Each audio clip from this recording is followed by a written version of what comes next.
This case is really special to us because it's just such a tragedy. I mean, this girl was 21 years old, thriving in life, had just started her salon. She was super proud of it, and her life changes in an instant. I was on my way to work at my salon, maybe 5 minutes away from my parents' house. A vehicle came over into my lane and hit me pretty well head on. In a matter of moments, basically changed my whole life. I really struggled doing hair because my vision was really affected by the head injury. I would see black spots, or I would look at something and it was just not really what it was. It was very hard to do such a detailed service and not be able to have proper eyesight for it. It was very emotional. It was so hard not to cry the whole entire time because I was just so, honestly, I wasn't emotionally regulated at all. And going back to work at that point, it was not a good look. I think I tried 2 people maybe, and it didn't really work out.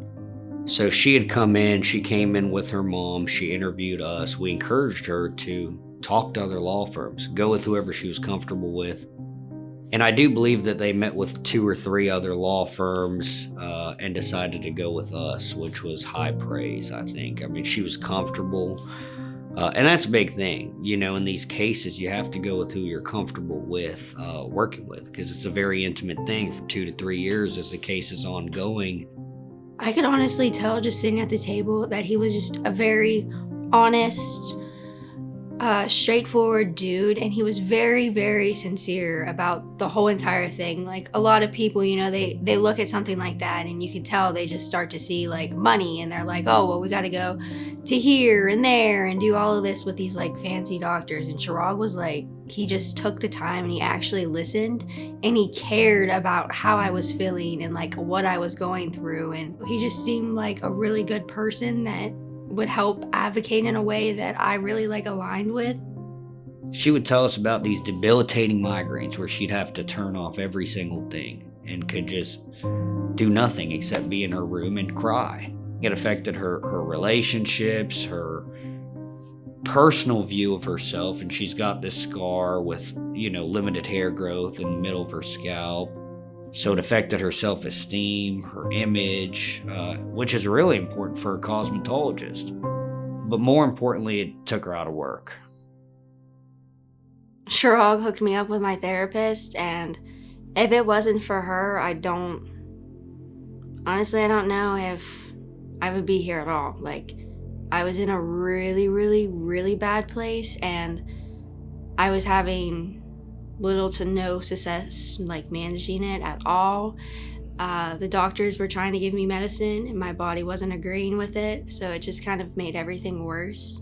So the only little bit of help that I did get was from my therapist, and she's one of the best trauma therapists around. And Chirag pulled strings because she really wasn't taking any more clients, and Chirag told her my story and stuff, and she was like, yeah, I'll work with her. And thank God he did, because I still see her weekly and she has made the biggest difference in my life.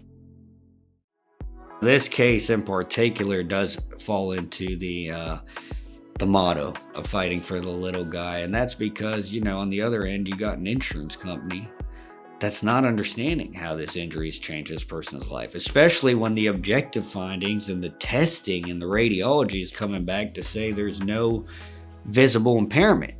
Right, and now you've got to document the case, build the case, and basically corner the insurance company into doing what they should do, which is tender all the available limits. In this case, there was a significant amount of insurance coverage that was available, fortunately, for our client, because oftentimes there's not enough insurance.